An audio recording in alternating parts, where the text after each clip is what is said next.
हमारे साथ इस समय बातचीत करने के लिए मौजूद है हरियाणा कांग्रेस के इंचार्ज विवेक बंसल। सर, जिस तरीके से कल महापंचायत हुई किसानों की, लाखों की तादाद में किसान मुजफ्फरनगर में इकट्ठे हुए, सरकार को एक मैसेज देने की कोशिश की गई कि वो अपनी बात पर अभी भी बने हुए हैं। ये 3 काले कानून जो बनाए गए थे उनको वापस लिया जाना चाहिए। इस पे कांग्रेस का क्या टेक है? देखिए, इसमें कांग्रेस का तो टेक फ्रॉम डे वन ये रहा है कि कांग्रेस ने किसानों का समर्थन किया है। किसानों की मूल रूप से कांग्रेस की का विरोध है इन कृषि बिलों से। ये मानती है कांग्रेस कि ये किसानों के हितों के विपरीत है। किसानों की बदहाली का एक संदेश है क्या का बिल है। और उससे भी बड़ी बात है कि जिस जल्दबाजी में ये बिल पारित हुआ कोविड के दौरान, इतनी जल्दबाजी क्या थी, इतनी हड़बड़ी क्या थी। और जो किसान समूह हैं, विभिन्न किसानों के संगठन हैं, क्या ये उचित नहीं होता कि उन संगठनों से भी वार्ता, जो अफेक्टेड हो रहा है, जो उससे प्रभावित हो रहा है, उन समूहों से इनको वार्ता और संवाद करना चाहिए था इसे पारित कराने। जिस तरीके से राज्यसभा में पारित किया गया, कोई किसी भी विपक्ष के सांसद को बोलने नहीं दिया गया, वो कहीं ना कहीं इनकी बदनीयती को दर्शाता है। इनकी क्या मंशा है उसको उसकी ओर इशारा करता है कि ये सिर्फ चंद पूंजीपति जो इनके क्रोनी कैपिटलिज्म की ओर इशारा करता है। सर, लेकिन अगर हम केंद्र सरकार की बात करें तो वो अभी भी उनका यही बयान आया है कि हमने किसानों से बातचीत करने की कोशिश की थी, हमने अपनी जो बात थी वो उनके सामने रखने की कोशिश की थी, लेकिन किसान जो हैं वो अभी तक भी अपनी जो डिमांड है उसी में ही अटके हुए हैं और केंद्र सरकार की बात सुनना ही नहीं चाहते हैं। देखिए, ये तो वो बात हुई कि आपने सब कुछ करने के बाद जो वर्ग जिससे प्रभावित है, जिसके हितों पे कुठारघात ये बिल कर रहा है, उसके पश्चात आप बात करने की बात कर रहे हैं।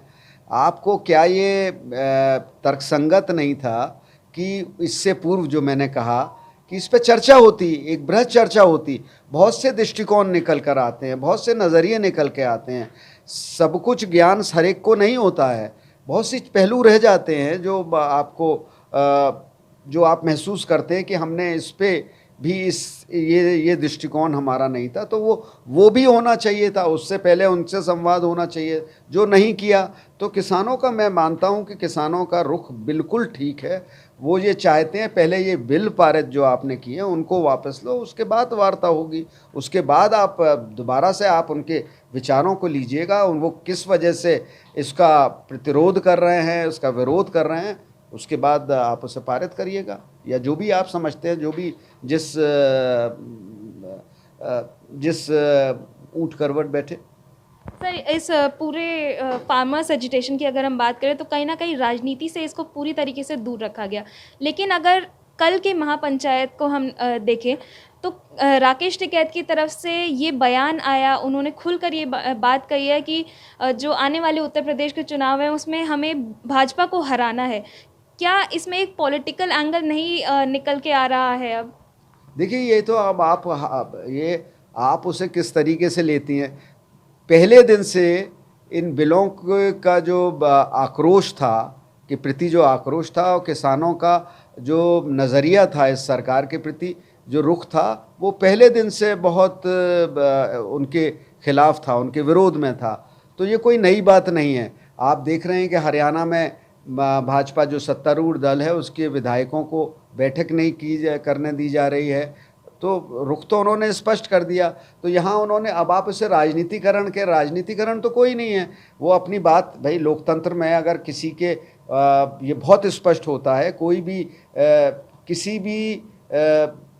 भी वर्ग के हितों के खिलाफ कोई भी कदम उठाया जाता है तो वो अपना आक्रोश, अपना जो नज़रिया है स्पष्ट करता है कि सरकार के हम खिलाफ हैं, हम सरकार को हम हटाने का प्रयास करेंगे। तो उसमें कोई, मुझे नहीं लगता कि कोई राजनीतिक एंगल है, बल्कि अपने हितों की रक्षा करने के हेतु आदमी एन किन प्रकेन सब तरीके के हथकंडे जो लोकतंत्र में अहिंसात्मक होने चाहिए वो अपनाता है। सर, एक आखिरी सवाल मैं पूछना चाहूँगी, क्या आपके अनुसार भी जो आने वाले चुनाव हैं उसमें कहीं ना कहीं ये फार्मर्स प्रोटेस्ट का जो रिज़ल्ट है वो देखने को मिलेगा? लोगों के अंदर कहीं कोई गुस्सा आपको दिखाई दे रहा है ये पूरे मामले को लेकर? बहुत ज़्यादा आक्रोशित और उद्वेलित है किसान वर्ग जो कृषि से जुड़ा हुआ है, और यही कारण है। आप देखिए, कोई भी आंदोलन महीने 10 दिन से ज़्यादा नहीं चलता है, और ये इस आंदोलन को 9 महीने हो गए हैं, तो किसान ने भी अडिग है। किसान ने संकल्प कर लिया है, किसान ने दृढ़ निश्चय कर लिया है कि जब तक ये कानून वापस नहीं होते उनका आंदोलन अनवरत रूप से चलता रहेगा, और तभी हटेगा जब ये सरकार इन कृषि बिलों को वापस लेगी। हमारे साथ मौजूद है हरियाणा कांग्रेस के इंचार्ज विवेक बंसल, जिनका ये कहना है कि कांग्रेस लगातार किसानों के समर्थन में रही है। आज भी कांग्रेस पार्टी की यही डिमांड है कि इन तीनों कृषि कानूनों को जल्द से जल्द केंद्र सरकार वापस ले। मैं न्यामिका सिंह, दिल्ली से, ईटीवी भारत के लिए।